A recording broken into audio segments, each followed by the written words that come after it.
guys, welcome back to the shop. We got rained out on the weekend, which we kind of knew was coming. They ended up canceling the races before, but I brought Reaper down anyways because it was going to spend a couple weeks down there because it's our friends that own the track, and they said we could leave it down there as fine. They didn't really care about it, so they live there anyway. So it would have been washed. It would have been in the enclosed anyways. Speaking of that, we went and bought an enclosed trailer.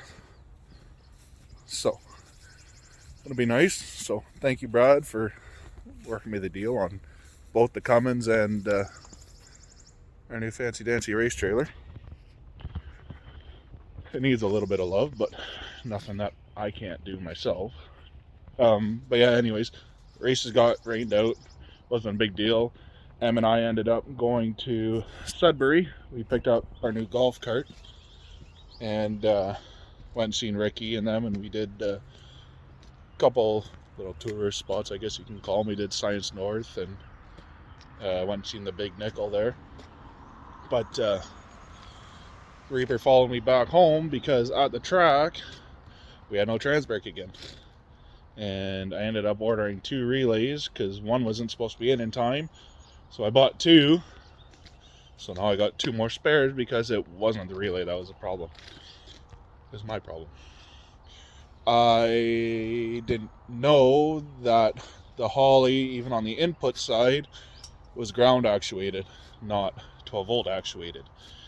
And listen to your friggin' tuners when they say put it to ground because it needs to go to ground. It needs to be ground actuated. I thought he was just talking about the outputs. I didn't realize he was talking about both inputs and outputs, but that's on me. So I've been scratching my head on this thing for like 3 weeks. Probably about 3 weeks now, because I had the wire for the inputs from power to the button to the Holly instead of going to ground instead. So now he just got off the phone with me and kind of gave me shit, saying it's got to go to ground. I've told you 10 times it's got to go to ground. Put it to ground. Because I was like, oh, what about this? What about that? And he's like, just put the damn wire to ground, basically. I put the wire to ground, and lo and behold, guess what? The fucking thing works. So let this be a lesson to anyone building a race car or tuner and you got all this fancy doodads and things. Just listen to your damn tuner. It's going to save you headaches in the end. Especially like TC Tuned, where he's done so many of these Turbo LS and he does Turbo RB and does a lot of other stuff. I'm not sure exactly everything that he does, but when he's done enough of these setups and everything, they might kind of know a little bit more than you, even if you don't think they do. Which I don't think I know more than Trevor at all. Like, that guy could walk circles around me on this Terminator stuff. Like, I still have a hard time with just normal 12 volt shit. So, but trans brake's working, bump's working. I'm gonna post a little video after this clip, and you can see. Sorry to my neighbors, but after fighting with this thing for 3 weeks, I was definitely gonna test out, and I shortened up the bump because last year when I had it, the thing would damn near kick you out of the back window of the truck. That's how hard it snapped. I'm sure it would hop off the ground. Like, it was bad. So I went into his settings and I just chopped the time in half, and it's a lot better now. Like, I think I'm just gonna leave it right where it is. But yeah, I'm very fucking happy that it works, and I've got reverse and my bump and everything working. So now when it comes time to their next race, it's ready to go. We can make suspension adjustments then, and it'll be good. I don't know how well we're gonna do next race because we didn't have this test and tune weekend that was supposed to happen, but with the rain you can't fight with the rain. You never win. If I would have showed up maybe earlier Saturday, maybe I could have suckered them into letting me do a test pass, but probably not. Like, they wouldn't have had it prepped or anything like that, and the track was a little sandy and stuff. They didn't even bother putting any time into it after they canceled it because I wouldn't either waste a glue, waste of this, waste of that.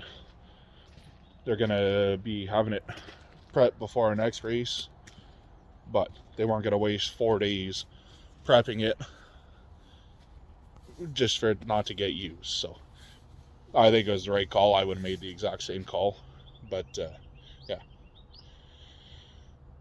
I am so happy this thing is working now.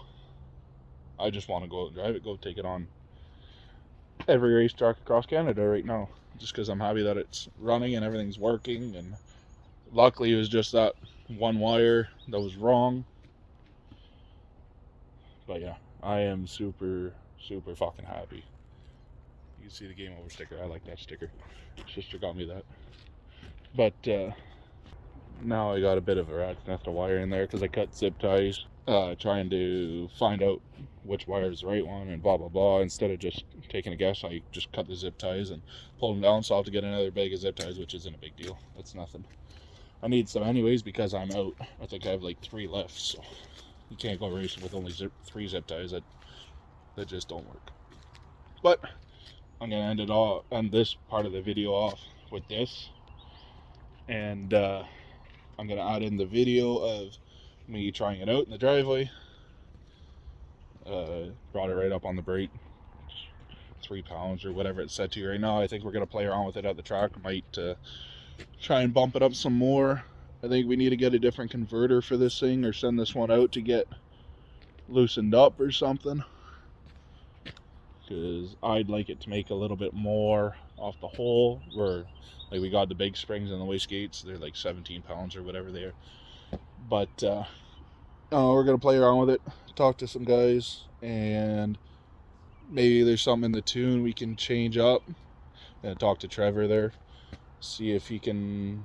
Maybe I'll send him a data log of it building on the brake, and maybe you could see somewhere we can pull some timing or do this or do that or whatever magical unicorn fairy shit that he does, so we can get this thing spooling a little faster.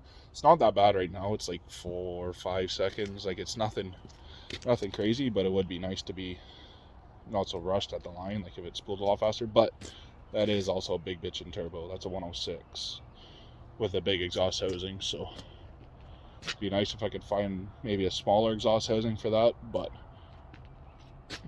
like, I wouldn't be opposed to having to cut. The only thing I'd have to do is cut the charge pipe to make it smaller, which isn't that big of a deal. But I don't know if anyone makes a smaller hot side for this, so I might get a hold of VS Racing and see. But I don't really think that they offer a smaller one, but maybe I'll email them and see what they got, or see if they came up with something.